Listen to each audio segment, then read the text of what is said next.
Thank you. If you allow, I would like to leave this whole identity. Okay. Anyone else can join, it works like that actually, it's not specific, if you feel this is something that appeals to you, you have a sense of what that means for you. Maybe I ask you what it means for you. I see that life cannot be lived longer from any Cannot be lived what? Longer. Longer. I have an appointment to see here Dr. Sun, not hearing something, but to live longer, functioning only on personal identity. Any kind of identity. Any kind of.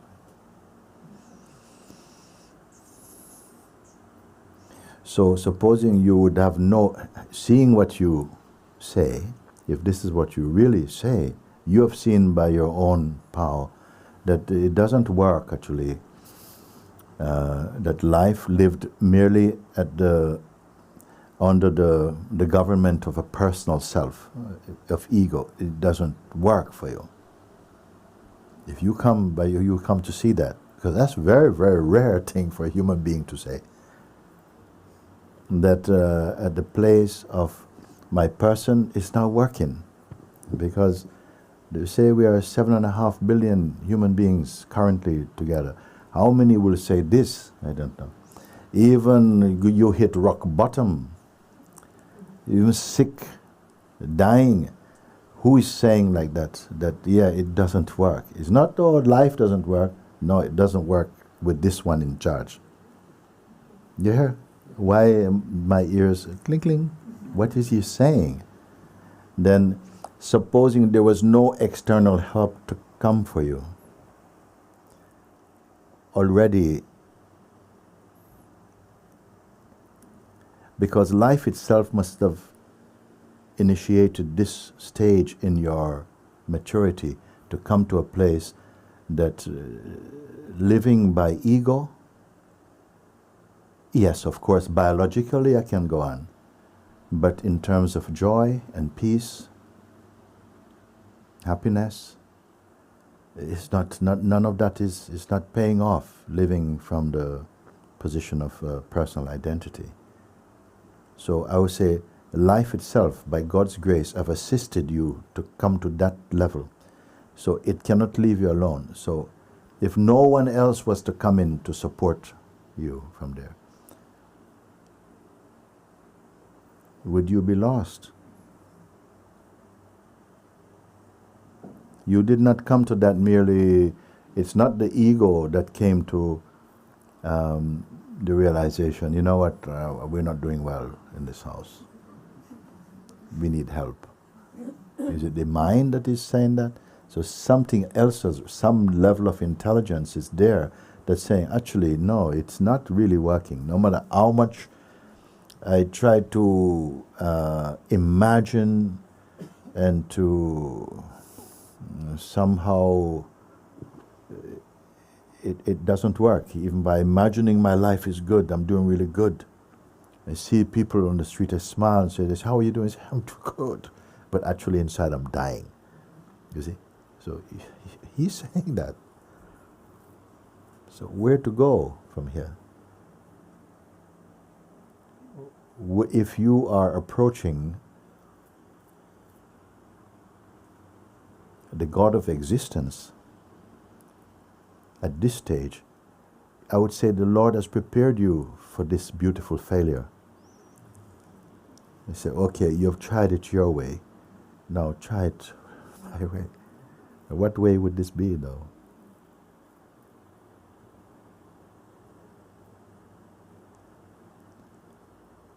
You see, for me, when I listen to you, I say, wow, that is very, very,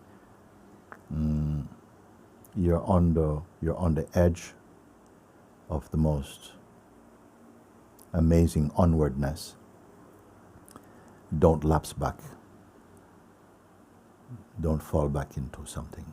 What can happen then?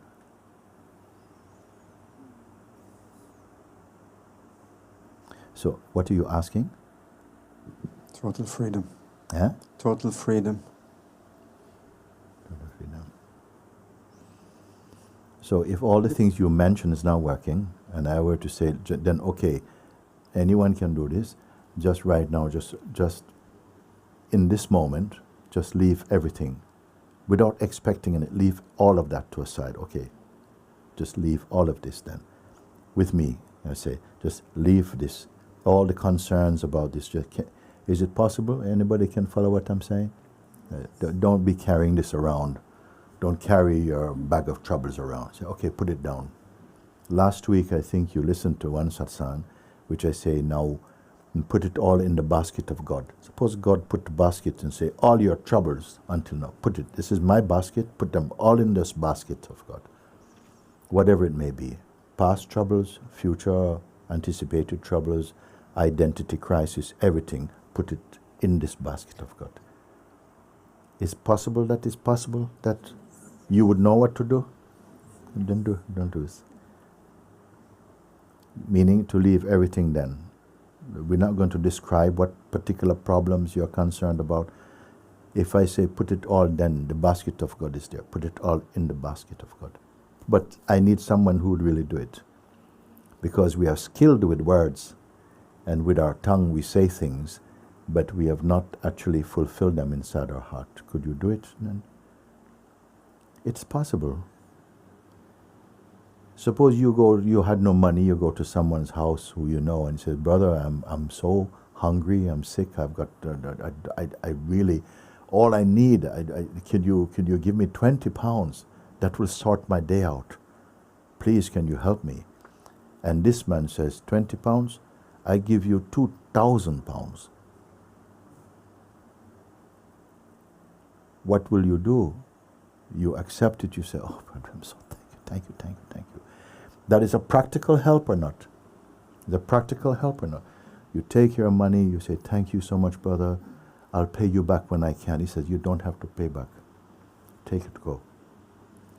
Tell me if when you leave, if your life is the same. Even you have not spent £1, you have not spent €1 out of this 2,000 euro. And already you are feeling what? You haven't spent it, no? You have it. Now you're leaving with the 2,000 euro and just the chance that, look, my life is already changing. You follow? I don't know if you can listen like that. So I've said to you, whatever, all these things that you yourself have verified, you say that they don't work. So I'm not telling you they don't work. You are admitting it's not working. Okay? My fantasies are not working. I said, okay, put them all in the basket of God. God told me to tell you, put them in this basket of God today. Okay? All of them in the basket of God.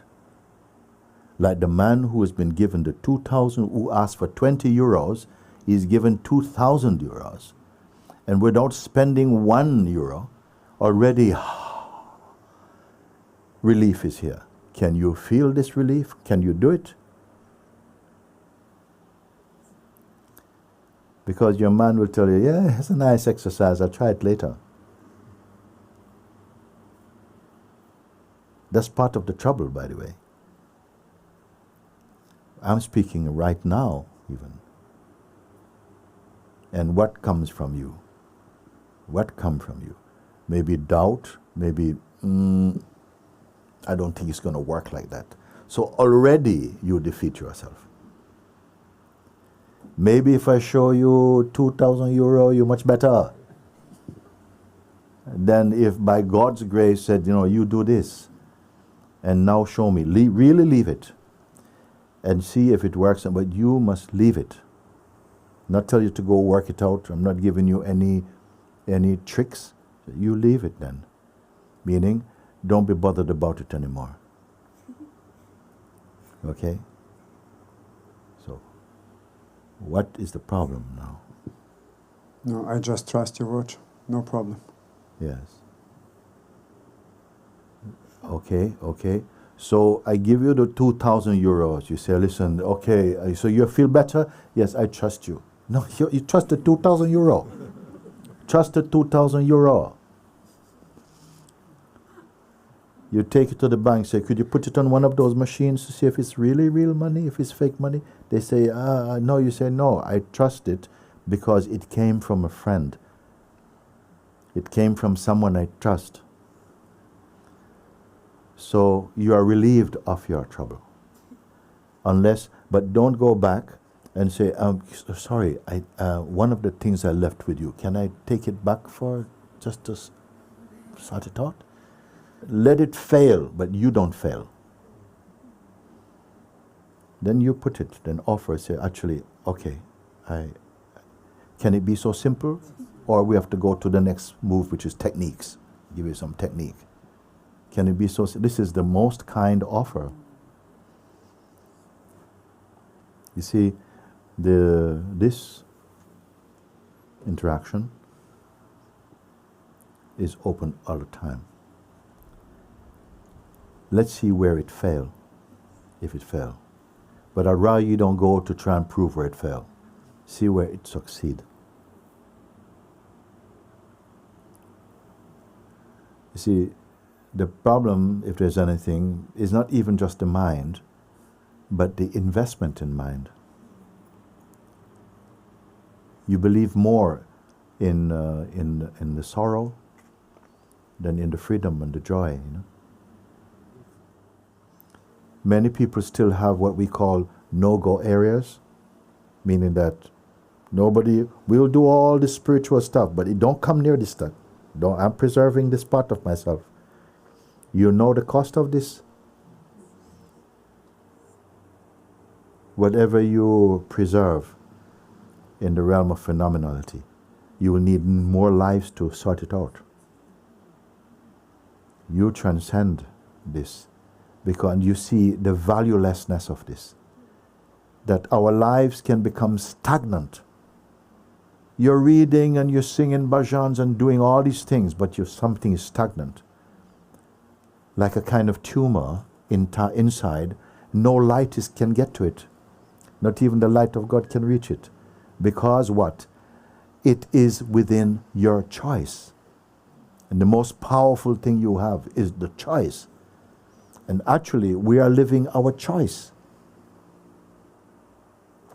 You may complain, but if you follow and trace it, you made a choice for some things that bring in other bad company, and you're having to deal with it. So those of you who can recognize what I'm sharing, that sometimes we stagnate, and what we do is we cover it with very intelligent learning. We learn many things, we can recite many things, but here, this tumor is untouched. And these things manifest later into physical sickness also.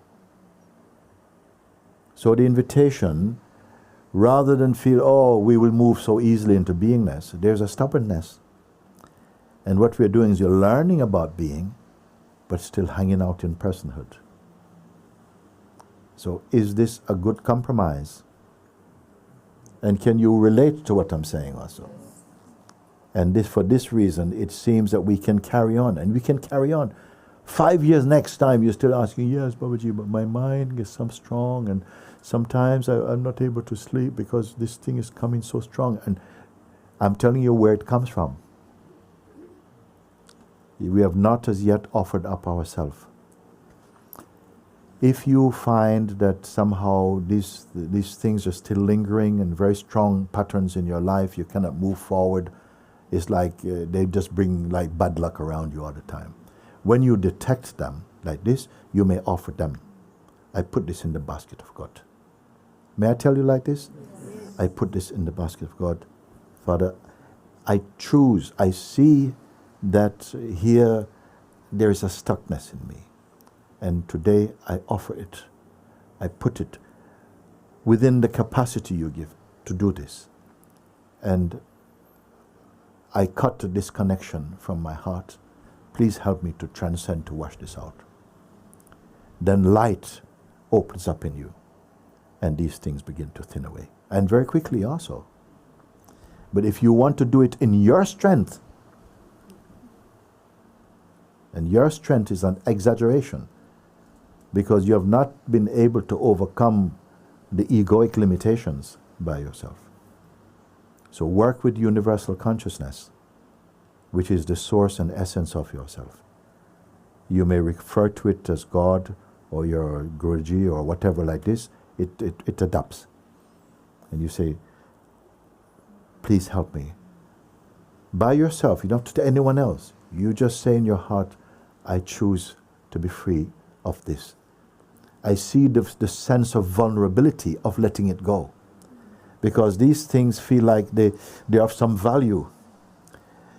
But you're retaining identity with certain vasanic tendencies. Do you know what I'm speaking or not? Yes. Am I on my own in this or not? Okay. So as you recognize, then you offer. I'm not here to shame anyone. It was you. No. There is no perfect human being. There's no perfect person. But here's the thing.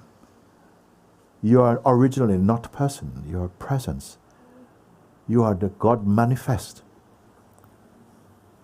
It says in the scripture, has it not been saying that ye are gods, but you will die as mere men because you've forsaken the truth. Meaning that this is our capacity to wake up. The whole purpose of human existence is to wake up into your original nature. But the trap is to fall from grace by identifying merely as the body, which is the instrument through which consciousness tastes experiencing, and lost your way. You became a person. You don't know what a person is. A person is not a stable entity. It's a myth. And that's why even the idea of yourself keeps changing. You outgrow ideas of self, but you cannot outgrow your being. You follow? Yes. Perhaps you will listen to this satsang again in your own time and follow and say this. Yes, here I'm catching something. And here maybe another one. And maybe quite a few things are coming up that you see where your ego betrays your opportunity to be liberated from this. Only when you have moved and recognized these things are you now qualified for awakening. Otherwise you're stuck. And the best we're going to be is a sattvic person, meaning that you're a good person, nice person, but still defending personhood when you are the light of God. You understand or not? Yes. So I'm not blaming, calling out anybody, oh you. No, who not? Perfection is not in personhood, but in presence is the door through which that awakening will be complete. And don't feel, oh, I've got a long way to go. No, you've been a long way going. It can be cut by grace. Whatever trouble, this is the power of the grace of God, that however long we've been on the road of turmoil, that like this it can change. That's the power of the transformative presence of God's grace. And this is satsang. So two-aspected satsang. One is working on the person to improve the person. Improving the person means what? Diminishing the person's, the personal effect. Transitioning from person into presence. That is the work. And it's a living work. It's a powerful work. And the fruits of it are beautiful and they are immediate, actually. So if you recognize today, wait a second, that's why I keep going around. Because somehow I'm holding on to something and treat it like, it is the flower of God, but actually it is a betrayal of your original nature. And you put it out. Yes. Then do it and tell me if it fails.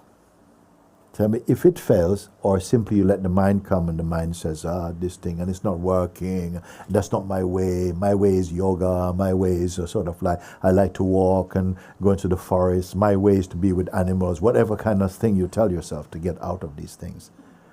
Because the ego is a growth, and it is locked into some shapes. But you are not a shape. unless you believe you are. If you believe you are, you believe that into existence, it will become your experience. Are these things clear enough?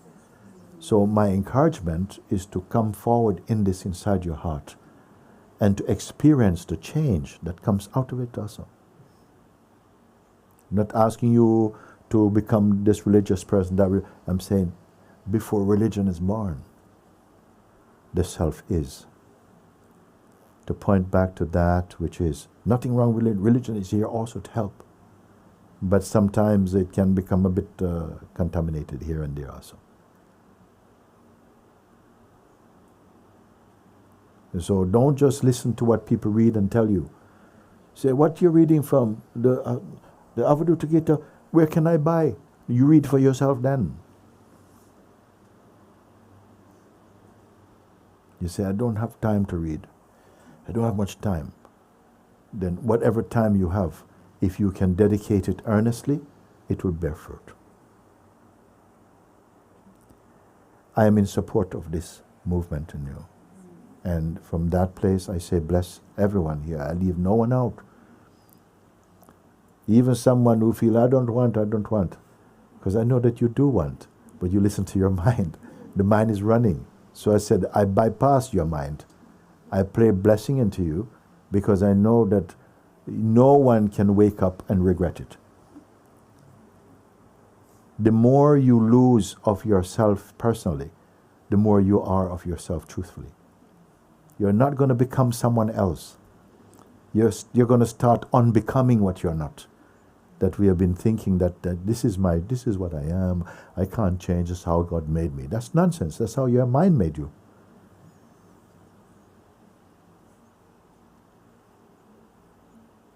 We're good?